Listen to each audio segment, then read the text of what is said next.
ரொம்ப மோசமான ஆர்குமெண்ட் விளையாட்டு இருக்குது. ஏன்டா 34 தான் இருக்குது, முன்னாடி 44 இருந்துச்சு, 36ஆ? ஸ்டோரேஜ் ஏறிக்கிட்டே இருக்குன்னு அர்த்தம். 36 மினிட்ஸ் தான் மொத்தம் டோட்டல் நம்மளால் ரெக்கார்ட் பண்ண முடியும். 10 நிமிஷத்துக்கே கண்டென்ட் இல்லை. ரெடியா?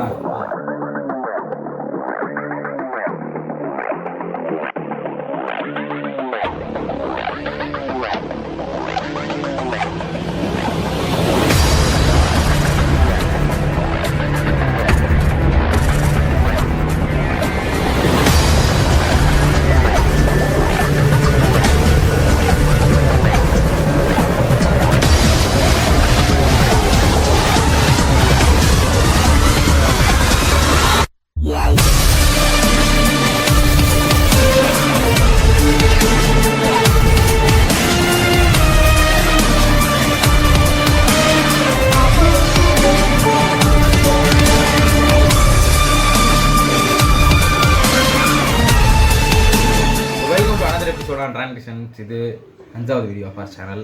இன்னைக்கு நம்ம பார்க்க போகிறது இஸ்ரேல் ஈரான் போர். எத்தனை வீடியோ இந்த மாதிரி கணக்கு வச்சுப்போ சொல்லு. வச்சுக்கிட்டே இருப்பேன், போட்டுக்கிட்டே இருப்பேன் நான். 5வது வீடியோ இஸ்ரேல் ஈரான் போர் என்ன நடந்துச்சு அப்படிங்கிறத ஒரு சுருக்க கதையாக நம்ம பார்த்துறோம். ஆனால் எங்களுக்கும் தெரியாது எது நடிச்சாங்க என்ன நடந்துச்சு அப்படிங்கிறத பார்க்கலாம். யூஎஸ் வந்து போன மாதம் அதுக்கு முன்னாடி போன மாதம் ஒரு வீடியோ போட்டிருந்தோம். அது வந்து ஒரு 100 வியூ போச்சு. ரொம்ப பெருமையா இருந்துச்சு. ஃபர்ஸ்ட் இது வந்து 400 வியூ போச்சு. 440 வரைக்கும். சரி, சப்ஸ்கிரைப் பண்ணலன்னு கெஞ்சினோம். வீடியோ கடைசியில சரி பார்க்க மாட்டீங்க அப்படின்னு சொல்லிட்டு இந்த தடவை ஃபர்ஸ்ட்லேயே கெஞ்ச ஆரம்பிச்சிட்டோம். கடைசியில எடுத்தோம், இப்போ முன்னாடி எடுக்க ஆரம்பிச்சிட்டோம். அதுல என்ன பிரச்சனை அப்படின்னா, முன்னாடி வந்து சப்ஸ்கிரைப் பண்ணல அப்படின்னு கேட்டோம். இப்போ வந்து பார்க்கவே மாட்டீங்க. அதே நாங்க வீடியோல தான் வந்து கேட்கறோம். தெரியல, ஏதாவது பண்ணு.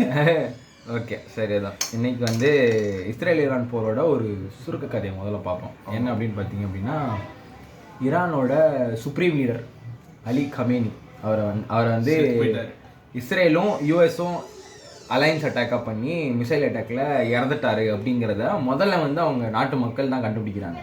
அதுக்கப்புறம் ரிப்போர்ட்டர்ஸ் மூலிமா தெரிய வந்தது. அப்புறம் ஈரான் கண்ட்ரி வந்து கன்ஃபார்ம் பண்ணுறாங்க அலி கமேனி இறந்துட்டாரு அப்படின்னு.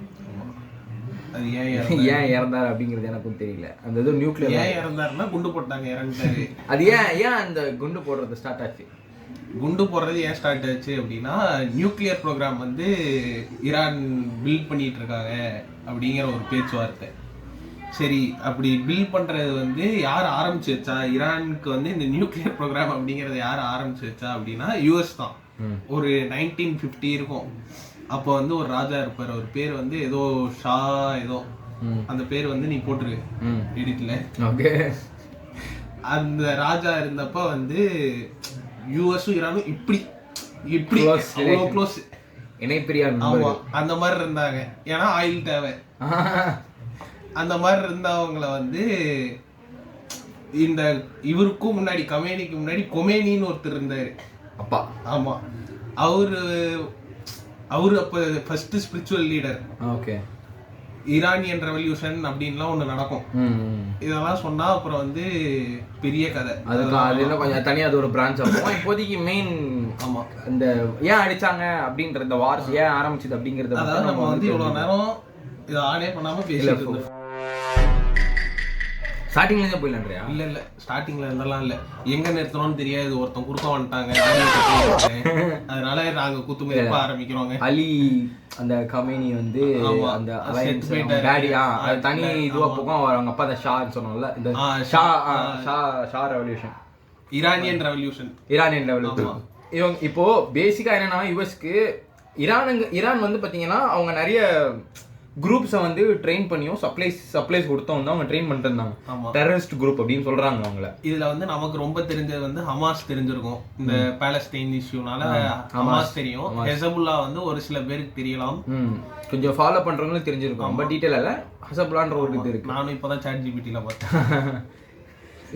ஸோ அதான் இப்போ இந்த வார் ஏன் ஸ்டார்ட் ஆச்சு அப்படிங்கிறதுக்கு காரணம் வந்து இந்த நியூக்ளியர் ட்ரீட்டி அவங்க சைன் பண்ணி இருந்துட்டு, ஆனாலும் அவங்க வந்து இந்த நியூக்ளியர் பாம்பை ரெடி பண்ணதான் காரணம் அப்படிங்கிறத ட்ரம்ப் வந்து முன்னெடுத்துக்கிறாரு. அவர் வந்து என்பிடி அப்படின்னு ஒரு ட்ரீட்டி உண்டு.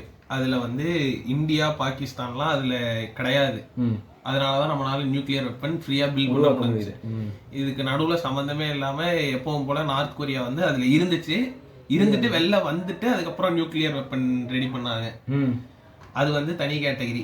இப்ப ஈரான் வந்து இதுல இருக்காங்க, இருந்துகிட்டே நாங்க ரெடி பண்ணல அப்படின்னு சொல்லிட்டு ரெடி பண்ணிட்டாங்க. இது எப்படியோ அவருக்கு தெரிய வந்து ட்ரம்ப் வந்து என்ன பண்ணிட்டாப்புல குண்டு போட்டுட்டு நாங்க அடிச்சிட்டோம் அப்படின்னாரு. ஈரான் வந்து இந்த பக்கம் இல்ல நீங்க அடிக்கல, நாங்க வந்து ஒரு 10 அடி கீழே தோண்டி வச்சிருக்கோம், ஒரு 10 அடி கீழே நீங்க பெனிட்ரேட் பண்ணீங்க அப்படின்னா அங்க வேற இடத்துல இருக்கு அப்படின்ட்டாங்க. அண்டர் கிரவுண்ட் வந்து நியூக்ளியர் ரெடி பண்ணிட்டு இருக்காங்க.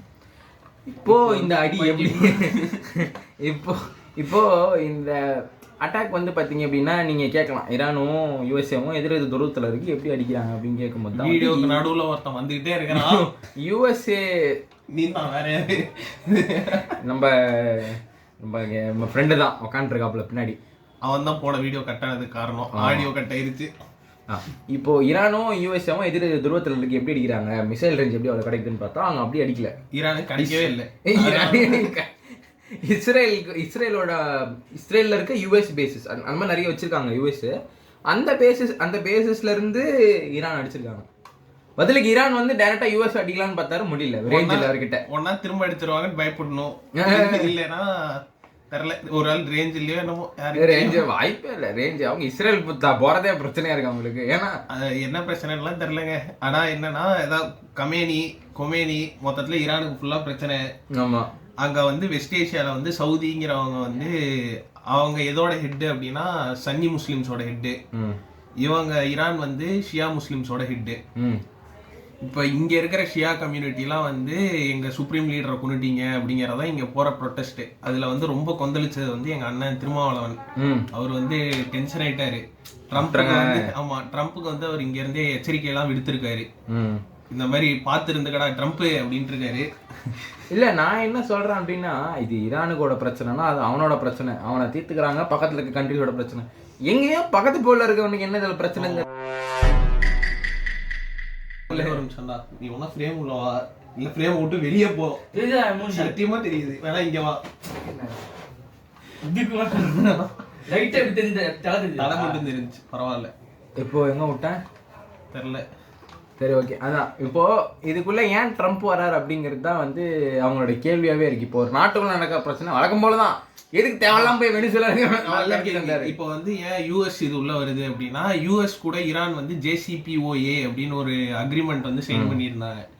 அதுல வந்து யூஎஸ் இருக்கு, அது இல்லாம ஒரு யூரோப் 3 கண்ட்ரி இருக்கு, அப்புறம் வந்து ஜெர்மனி அந்த E3ன்னு சொல்லுவாங்க, அது இல்லாம ஜெர்மனி இருக்குன்னு நினைக்கிறேன்.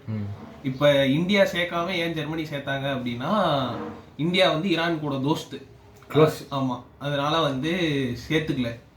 ஆமா, இப்போ இது இப்போ இந்த இந்தியான்னு சொன்னவன தான் இன்னொன்று ஞாபகம் வருது.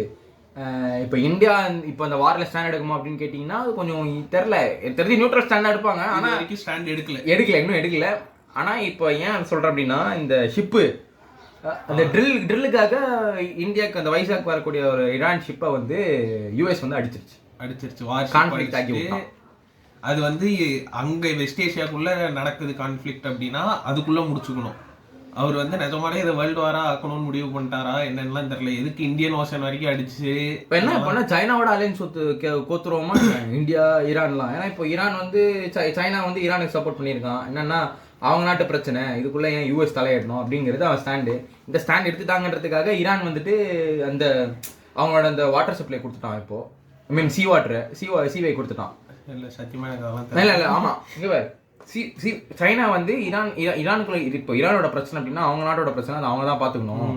யூஎஸ் எதுக்கு இதில் இன்வால்வ் ஆகணும் அப்படின்னு சொல்லி இந்த ஸ்டாண்ட் எடுத்ததுனால ஈரான் வந்துட்டு வேற எந்த நாட்டுக்கும் இந்த ரூட்ல இந்த சீவை யூஸ் பண்றதுக்கு அனுமதி இல்லை, சைனா மட்டும் யூஸ் பண்ணிக்கிட்டோம் அப்படின்னு சொல்லிட்டு அவனுக்கு மட்டும்.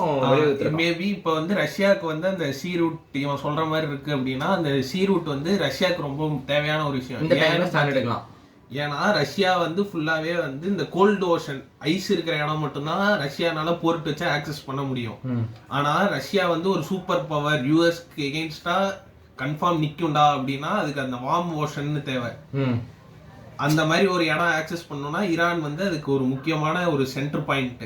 வார்ம் ஓஷனா நம்ம சைடுல இருக்கிற அந்த ஓஷன், நம்ம சைடு அவங்க சைடுல வந்து மெடிட்டரேனியன் சி. அந்த சீலாம் ஆக்சஸ் வந்து கிடையாது அவனுக்கு. கோல்டு வாட்டர் சீ மட்டும் தான் அவனுக்கு. அதுக்கெல்லாம் வந்து இவனுக்கு தேவை அப்படின்னா மேபி இப்போ இந்த கான்ஃபிளிக்ட்ல ஈரான் பக்கம் நின்னாங்க அப்படின்னா, ரஷ்யா இப்போ நிக்கிறாங்கன்னு தெரியல, நின்னாங்கன்னா அவங்களுக்கு அந்த வார்ம் வாட்டர் கிடைக்கும். இந்த வார்ம் அவங்க உக்ரைன் கூட இவ்வளவு பெரிய போராட்டம் நடத்துறதே அதுக்காக தான். அவங்களுக்கு அங்க இருக்க அவங்களோட போர்ட் வேணும் அப்படிங்கிற விட மாட்டாங்க அப்படிங்கிறதுனால. ஸோ இதுதான் எதுக்கு தேவையெல்லாம் போய் அதில் அடிச்சுட்டு. இப்போ இதை விட இன்னும் முக்கியமாக நம்ம பார்க்க வேண்டிய விஷயம் என்னன்னா, ஈரான் இஸ்ரேல் அடிக்குது. இப்போ இஸ்ரேல் பதிலுக்கு இஸ்ரேல் வந்து ஈரான் அடிச்சிட்டாங்க, இப்போ இவங்க அடிக்கிறாங்க. சம்பந்தமே இல்லாமல் துபாயில் போய் வேறு குண்டு விடுது. அது வந்து யூஎஸோட ஏர்பேஸ்லாம் அங்கே இருக்கு அப்படின்னு சொல்லி அடிக்கிறாங்க. எங்கனால வந்து யூஎஸ் அடிக்க முடியாது, யூஎஸ் ஏர்பேஸ் அடிக்கிறோம் அப்படிங்கிற மாதிரி தான் இருக்குது. இல்லை யோசிச்சு பாரு, ஈரான் இங்கே இருக்கு. ஆக்சுவலாக ஈரான் வந்து இந்த சைடு, இஸ்ரேல் ஈரான் ரெண்டும் இந்த மாதிரி வச்சுக்கோங்களேன். இது ஈரான், இது இஸ்ரேல்னு. இங்கே நடுவில் வந்து கண்ட்ரிஸ் இருக்கு. இங்கே நடுவில் இருக்கானுங்க. யோசிச்சு பாருங்களேன், இங்கே நைட்டில் பார்த்தா அந்த வானத்தில் போய் ஷூட்டிங் ஸ்டார் மாதிரி போயினே இருக்கும். அந்த மாதிரி தான் நேத்தெல்லாம் ஒரு 30 மிசைல் போயிருக்கும் அவன் வானத்தில். இந்த பக்கத்துலேருந்து அந்த பக்கம், அந்த பக்கத்து நீர் பக்கம். கமெண்ட்ரிலாம் கொடுக்குறாங்க நம்மளால துபாயிலேருந்து விட்டு அடிச்சாம பாரு இங்கேருந்து மிசைல். இப்போ இன்னொரு விஷயம், இது எல்லாம் போயிட்டு இருக்கிறப்ப அதான் நான் ஆல்ரெடி சொன்னது, இந்த சன்னி முஸ்லிம்ஸ் ஷியா முஸ்லிம்ஸ்ன்னு 2 பார்ட்டாக இருக்காங்க. அந்த 2 பார்ட்டில் சவுதிக்கும் ஈரானுக்கும் தான் மேஜர் பவர். லைக் யார் அங்கே வந்து மெயின் ஹெட்டு அப்படிங்கிறது வந்து ஈரானுக்கும் சவுதிக்கும் தான் பிரச்சனை போயிட்டு இருக்கு. இதில் ஈரான் பக்கம் வந்து ஸ்டாண்ட் யாராவது எடுக்கிறாங்க அப்படின்னா அது ஃபுல்லாகவே அந்த சன்னி முஸ்லிம்ஸுங்கிற ஒரு கேட்டகரிக்கு எகெயின்ஸ்டா போற மாதிரி. வெஸ்ட் ஏஷியா ஃபுல்லாவே வந்து மெஜாரிட்டி சன்னி முஸ்லிம்ஸ் தான். இந்த ஷியாங்கிறது வந்து ஒரு 4-5 இடத்துல தான் அவங்க இப்ப ரூலிங்ல இருக்காங்க. அது எது அப்படின்னா ஈராக் சொல்லலாம் மெஜாரிட்டி இருக்கிறது, ஈராக்கு, ஈரான், அப்புறம் வந்து இந்த லெபனான்னு ஒரு இடம் சொல்லுவாங்க. இந்த மாதிரி ஒரு 4-5 இதுல மட்டும்தான் அவங்க மெஜாரிட்டி இருக்கிற இடம். ஸோ இந்தியா இதுல எந்த பக்கம் ஸ்டாண்ட் எடுக்க போகுது அப்படிங்கிறது வந்து இப்போ வரைக்கும் தெரியல. மோடிக்கு தான் தெரியும். அவர் ஸ்டாண்டர்ட் இப்போ எனக்கு தெரிஞ்சு கண்டிப்பாக நிற்பாங்க. எனக்கு தெரிஞ்சு கண்டிப்பாக இந்தியா ஸ்டாண்டர்ட் எடுக்க வேண்டிய ஒரு சுச்சுவேஷன் வரலாம். ஆமாம் வரும் எனக்கு தெரிஞ்சு. ஏன்னா இப்போ எல்லாருமே ஸ்டாண்ட் எடுக்க ஆரம்பிச்சிட்டாங்க. ஆனால் இந்தியா வந்து இப்போ வரைக்கும் பேசினது, இப்போ வந்து ஃப்ரான்ஸோட பிரசிடெண்ட்டாக பிரைம் மினிஸ்டர் யாருடைய மேக்ரான் அவர்கிட்ட பேசினதுலேயும் வந்து என்ன சொன்னார் அப்படின்னா, டிப்ளமசிக்கு போங்க, பேச்சுவார்த்தைக்கு போங்க, பேசியே சரி பண்ணலாம் அப்படின்னு. பேச்சுவார்த்தை சண்டை ரொம்ப ஹெல்திங்க, தேவையில்லாமல். இப்போ யோசிச்சு பாருங்களேன், இவன் ஏதோ லைக் ஈரானில் வந்து எப்படி சொல்கிறது, டெரரிஸ்ட் கேங் இருக்குது அப்படின்னா அவங்கள அடிக்கலாம்னு சொல்லிட்டு அங்கே சுற்றி வாழ்கிற மக்கள் அடிபடுறாங்க, இஸ்ரேலில் மக்கள் சாகுறாங்க, துபாயில் அடிச்சுற மக்கள் பேனிக் ஆகுறாங்க, நடுவில் இருக்க கண்ட்ரீஸ்லாம் எப்போ நம்ம தலைமையில் வந்து குண்டு விழுந்து வச்சுட்டு இருக்காங்க. இந்த மாதிரி தேவையே இல்லாமல் தலைவர்களுக்கும் நாட்டுக்கும் நடுவில் இருக்க பிரச்சனையில் சாமானிய மக்கள் அடிபடுறது வந்து அதுதான். அதனால தான் வார் வேண்டாம் அப்படின்னு சொல்லிட்டு நாங்கள் சொல்கிறோம். இதில் வந்து இப்போ இதில் இந்தியா எப்படி பாதிப்படைய போகுது அப்படிங்கிறது வந்து பார்த்தீங்கன்னா, எனக்கு தெரிஞ்சு யார் பாதிப்படைகிறாங்களோ இல்லையோ பெட்ரோல் பாதிப்படையும். விஜய் ஃபேன்ஸ் எல்லாம் பாதிப்படைகிறோம், கொஞ்சம் பார்த்து ப்ளீஸ். அது வேற வீடியோவில் பேசுகிறேன். அதான் இப்போ இந்தியா எப்படி இதில் பாதிப்படையும் அப்படின்னு நம்ம பார்த்தா, ஆயில் ஸ்ட்ரைட் ஆஃப் ஹார்மூஸ் அப்படின்னு ஒன்று சொல்லுவாங்க. அது வந்து அந்த ரூட்டு தான் ஆயிலோட மேஜர் சப்ளையே. அந்த ரூட் வழியா தான் எல்லாமே வந்து ஆயில் சப்ளை மெஜாரிட்டி நடக்கிறது. அதை வந்து ஈரான் பிராட்பேண்ட் லைன் இருக்கான நம்மளுது பிராட்பேண்ட் லைன்ல லைக் அது கேபிள் சொல்லுவாங்க. அது எல்லாம் அண்டர் கிரவுண்ட், அதான் அண்டர் சீக்கும் கீழே வந்து போகும் நிறைய கேபிள். அந்த மாதிரி அதான் அங்கே இருக்கலாம் எனக்கு. அது ஏதோ பிரச்சனை போயிட்டு சும்மா அதை ரெடிட்டில் ஏதோ ஒரு கேப்ஷனாக பேசிகிட்டு இருந்தாங்களா, அதை சொல்கிறேங்க. ஏதோ ஒரு ப்ராப்ளம் வந்துச்சுன்னா அப்போது இங்கே நெட்வொர்க்குக்கு ஒரு பெரிய ப்ராப்ளம் கிரியேட் ஆகும் அப்படின்னு சொல்லிட்டு. அதான் இப்போது மேஜர் ஆயில் பிரச்சனை. இப்போதைக்கு நம்மக்கிட்ட 25 நாளுக்கான ஆயில் சப்ளை அப்படின்னு சொன்னாங்க. தெரியல, எல்லாம் வேணா வாங்கி டேங்க் போய் ஃபுல் பண்ணிக்கோங்க. அப்புறம் நீங்கள் தான் கண்ட்ரிலே மிகப்பெரிய இருக்கிறதுனால 2 பேருக்கும் பெட்ரோல் செலவில்லை. இவன் வந்து பஸ்ஸில் வரான், இன்னும் மிஞ்சி போனால் 5 ரூபா ஏறும். இப்போ அது பிரச்சனை இல்லை. மோடி வந்து இப்போ லிட்ரலாக வந்து ட்ரம்ப் என்ன சொல்கிறாரோ அதை தான் செஞ்சுக்கிட்டு இருக்காரு. ஆமாம், எனக்கு தெரிஞ்சு டாரிஃப் ஏற்றுறாரு, இறக்குறாரு, எல்லாம் மோடி. எப்படி சொல்றது, ட்ரம்ப் தாங்க. ஆமாம், மனுஷன் யூஎஸ்ஏ மட்டும் ஆண்டு தொடரான், எல்லாரையும் ஆட்டுருக்கான் பாவம். இப்போ திரும்ப ரஷ்யா கிட்ட இருந்து வாங்குறதுக்கு பர்மிஷன் கொஞ்ச நாளைக்கு கொடுக்குறோம். இவங்க யாரு நமக்கு பர்மிஷன் கொடுக்கறதுக்கு? தனிநாட்டு உரிமை அது. இதெல்லாம் வந்து மோடி தான் ஆக்சுவலா கேட்கணும். ஒரு சில விஷயங்கள் வந்து ராகுல் காந்தி பேசுறது வந்து நான் நிறைய விஷயம் அவர் பேசுறது வந்து எகெயின்ஸ்டா இருப்பேன். ஆனா இந்த விஷயம் பார்லிமெண்ட்ல பேசுறப்ப கரெக்டு தானே, இந்தியாவுக்குன்னு ஒரு சாவர்னிட்டி இருக்கு, அதை வந்து ட்ரம்ப் வந்து லிட்டரலா பிரேக் பண்றாரு. ஆமா, தனிநாட்டு உரிமை இருக்கு, தனி மனித உரிமை இருக்கு, இது எல்லாமே இருக்கு. கண்டிப்பா ஒரு நாட்டு என்ன பண்ணணும் அப்படிங்கிறது அவனுக்கான உரிமை. இப்போ நீங்க ட்ரம்ப் பண்றதை பாத்தீங்கன்னா வெனசுவேலால போயிட்டு தேவையில்லாம அவனோட ப்ராப்ளம்ல இன்வால்வ் ஆகிறது, இப்போ ஈரானோட ப்ராப்ளம், இந்த மாதிரி எல்லாத்தையும் பண்ணிருப்பாரு. அவர் நாட்டுக்குள்ள என்ன பிரச்சனைங்கிறதே அவர் மறந்துடுவாரு.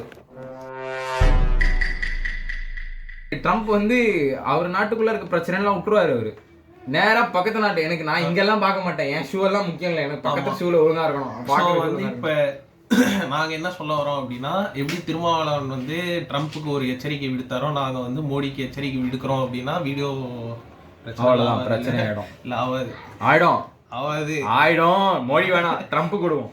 இல்ல ட்ரம்ப் ஆஸ்கார் குடுறா ட்ரம்ப். ஆமா குடுறா. யாருக்கு? யாருக்காவது காந்தாரா, இது ஜனநாயகம் கொடுங்க. அதெல்லாம் பேசாது. ஏன் ஜனநாயகம் கொடுக்கணும்? அமைதியா இருடா. இவனே விஜய் ஃபேன் தான். கைஸ் பாருங்க, எங்க கையில ரெட் அண்ட் மஞ்சள் பாருங்க. இந்த செக்மெண்ட் வராது, சும்மாடா, கட் பண்ண கூடாது டிவிக்கு. சோ அதான் டிவிக்கு ஃபுல் ஃபார்ம். இந்த வார்ல இப்போ இந்தியா பாதிப்படையாது, அது வரைக்கும் நீங்க நினைச்சு கொஞ்சம் காமா இருக்கலாம். இப்போதைக்கு பிரச்சனை இல்ல. அடிப்பாடுங்க, இந்தியாவே அடிப்பாடு. திடீர்னு மோடி வந்து டான்ஸ் ஆடல அப்படின்னா அடிச்சிருவாங்க. ஆமா, யுஎஸ் சொல்ற கேட்கல அப்படின்னா. இவரு இங்க இஸ்ரேல் தானே போய் ஆடினாரு. இவரு இப்ப போயிட்டு வந்தாரு, இப்ப கூட போயிட்டு வந்தாரு. அந்த எப்ஸ்டீன் ஃபைல்ஸ்ல நான் சொல்றது எப்ஸ்டீன் ஃபைல்ஸ்ல போட்டிருந்தது சொல்றேன். இன்னொன்னு ஈரான்ல வந்து சாபஹார் போர்ட்னு ஒண்ணு இருக்கு, அது வந்து இந்தியாவோட போர்ட். INSTC அப்படின்னு வந்து ஒரு ட்ரேட் ரூட் மாதிரி கிரியேட் பண்ணிருக்காங்க இந்தியா. அது வந்து ஈரான் வழியா தான் போகுது. அது எதுக்குன்னா இந்தியால இருந்து யூரோப்பை கனெக்ட் பண்றதுக்கு. ஓகே, நார்த்தையும் சவுத்தையும் கனெக்ட் பண்றதுக்கு.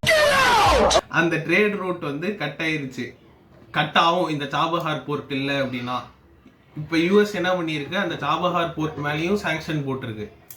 மிசைல் அடிக்கிறதுக்கு இல்ல, ட்ரேட் சாங்ஷன் போட்டிருக்காங்க. லைக் எப்படி சொல்றது, பெனால்டி மாதிரி போட்டிருக்காங்க. நான் என்னங்கிறேன், எல்லாம் நானும் போய் தனி மனித கோர்ட் எதாவது சொல்ல வச்சு நேரா கம்ப்ளைண்ட் அடிச்சுனே இருக்கேன். ட்ரம்ப் இது பண்றாங்க. ஏங்க வந்து ஒரு வருஷம் ஆயிடுச்சா வந்து வீடியோ கூட பேசி போட முடியல, இதுல கோர்ட்ல போய் நொட்டிடுவோம். வந்து 2 வருஷம் கூட ஆகல ட்ரம்ப் எல்லாம் உள்ள வந்து. என்னதான் பிரச்சனை இருக்கு, என்ன வேணும் நொட்டிட்டு போயிடுச்சு தம்பி, அவ்வளோதான். அதாங்க. ஸோ இன்னைக்கான வீடியோ வந்து இந்த வாரை பற்றி உங்களுக்கு ஒரு இன்னொரு ஆஸ்பெக்டை நாங்கள் கொடுத்துருக்கோம் அப்படின்னு என்ன நம்பிக்கையில் எல்லா சைட்லேருந்து எடுத்து பேசியிருக்கோம். கண்டென்ட் எதுவும் கிடைக்கல ப்ரிப்பேர் பண்ணுறதுக்கு. வார் மாட்டுச்சுன்னு எடுத்தா நாங்களும் அடிக்க ஆரம்பிச்சிட்டோம். அதில் பாலிடிக்ஸ் பற்றி பேசலான்னு தான் இருந்தோம்.